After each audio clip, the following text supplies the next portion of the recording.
During the day, you survive.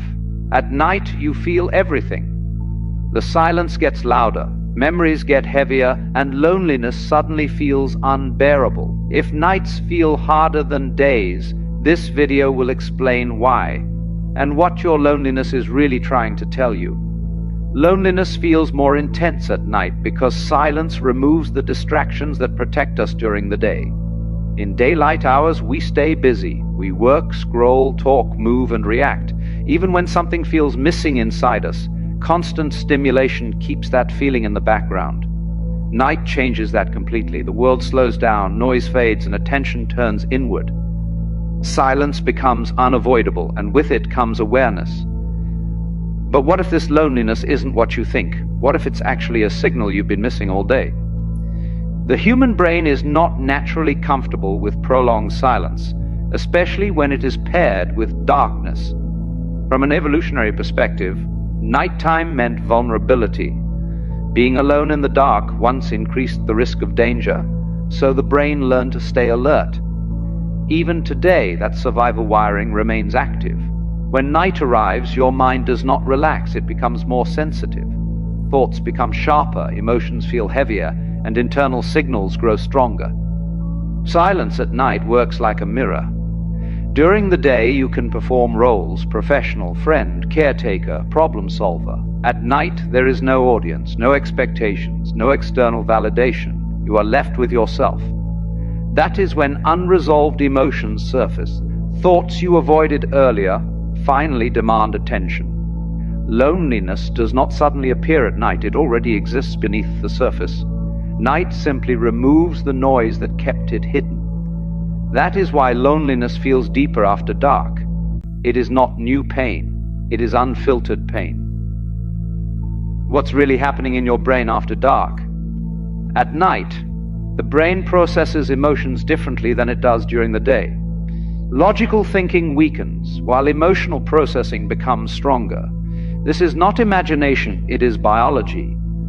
Fatigue reduces the brain's ability to regulate emotions, which means negative thoughts feel more convincing. As a result, loneliness feels heavier, deeper, and more permanent after dark. Stress hormones such as cortisol can rise at night, especially in people who already carry emotional tension. At the same time, the brain's rational filters become less active. This creates the perfect environment for overthinking. Thoughts stop moving forward and start looping. The mind revisits the same memories, the same worries, and the same questions again and again. And there's another layer. Nighttime loneliness often feels emotional rather than factual. You may intellectually know that you are not truly alone in the world, yet emotionally you feel disconnected. That is because loneliness is not defined by the number of people around you, but by the quality of emotional connection you feel. At night, the absence of that reassurance becomes deafening. This next reason explains why strong people often feel it the most. Emotionally strong people often experience the deepest loneliness at night, not because they lack relationships, but because they carry their emotions quietly. Strength, for many, means functioning without complaint. It means handling pain internally and presenting stability externally. During the day, this strength is rewarded. At night, it becomes exhausting. Strong people rarely ask for help. They minimize their struggles and prioritize others' needs. While this helps them survive daily life, it creates emotional isolation over time. Night removes the distractions that allow strength to function. Without activity or responsibility, suppressed emotions rise. This loneliness is not a failure. It is a consequence of endurance without release. Emotional strength without emotional expression creates pressure. Night is when that pressure seeks an outlet. So what is this feeling actually trying to communicate to you? Loneliness at night is uncomfortable, but it carries information. It is not random suffering. It often appears when something in your life needs attention. Night strips away distractions, so truth can speak clearly. Loneliness may be asking whether your relationships are emotionally fulfilling or merely functional. It may be pointing toward a lack of authenticity in your daily life. It may be revealing that you give more than you receive, or it may be reminding you that you have not been listening to yourself. Instead of fighting loneliness, observing it, reduce its intensity. Asking what it wants often reveals simple needs: rest, honesty, connection, or self-kindness. Loneliness is rarely asking for distraction. It is asking for acknowledgement. Pain becomes heavier when it is resisted. When loneliness is judged, suppressed, or rushed away, it grows louder. When it is understood, it softens. This brings us to the most important shift you can make. You do not need to eliminate nighttime loneliness to survive it. You need to change how you respond to it. The goal is not to silence emotions, but to hold them safely. Creating nighttime rituals can provide grounding. Gentle routines signal safety to the brain. Writing thoughts down reduces mental looping. Soft music, slow breathing, or reading can calm emotional intensity. These actions do not erase loneliness, but they prevent it from overwhelming you. Most importantly, the way you speak to yourself at night matters. Harsh self-talk deepens loneliness. Compassion reduces it. Treat yourself as you would treat someone you care about. There is an important difference between being alone and feeling lonely. And T is when this difference becomes most visible. Being alone is a physical state. Feeling lonely is an emotional one. Many people experience loneliness at night not because they lack people in their lives, but because they have not learned how to feel emotionally safe with themselves. Learning to be alone without feeling lonely begins with emotional familiarity. This means knowing your own thoughts without judging them, and recognizing your emotions without trying to escape them. Night provides an opportunity for this familiarity to develop, but only if it is approached with patience rather than resistance. When loneliness arises, the instinct is often to distract. While distraction can temporarily reduce discomfort, it also prevents emotional integration. The mind never learns that it can survive silence. Over time, this increases nighttime loneliness instead of reducing it. Healthy solitude requires trust. Trust that silence will not harm you. Trust that emotions can exist without overwhelming you. This trust is built gradually through repeated exposure to gentle self-presence. Night can become a space for emotional grounding rather than emotional distress. Simple acts like sitting with your thoughts, acknowledging your feelings, or writing without editing create internal companionship. You begin to realize that you are not truly alone. You are accompanied by your own awareness. Loneliness often fades when self-connection strengthens. Not because others become more present, but because inner support increases. The night stops feeling empty and starts feeling quiet. That difference matters. Learning to be alone is not isolation. It is emotional independence rooted in self-acceptance. When this skill develops, nighttime loneliness loses its grip, and solitude becomes something you can inhabit without fear. Loneliness passes. Night passes. You are still here, and that matters. But there is another dimension to this, one that often goes unnoticed. Nighttime loneliness does not exist in a vacuum. It exists in relation to the day that came before it. The way you spend your daylight hours directly shapes the emotional landscape of your night. If your days are filled with constant performance, meeting expectations, managing perceptions, or silencing your own needs in favor of productivity, then night becomes the inevitable crash. It is the emotional debt coming due. The self you neglected for hours finally asks for an audience. This is not a flaw in your character. It is a consequence of living out of balance. Modern society often mistakes motion for meaning. We are praised for how much we can carry, how little we complain, and how efficiently we move from one task to the next. But the human heart was not designed for perpetual motion. It was designed for rhythm, for cycles of engagement and rest, expression and reflection, giving and receiving. When the rhythm of your day lacks space for genuine reflection or authentic connection, the T will impose that space upon you, often in the form of a hollow, lonely feeling. Think of it as your emotional ecosystem trying to rebalance itself. The silence you experience at night is not an emptiness to be feared, but a necessary recalibration. It is the system's way of processing what was left unprocessed, the feelings you didn't have time to feel, the questions you didn't have space to ask, the weariness you didn't allow yourself to acknowledge.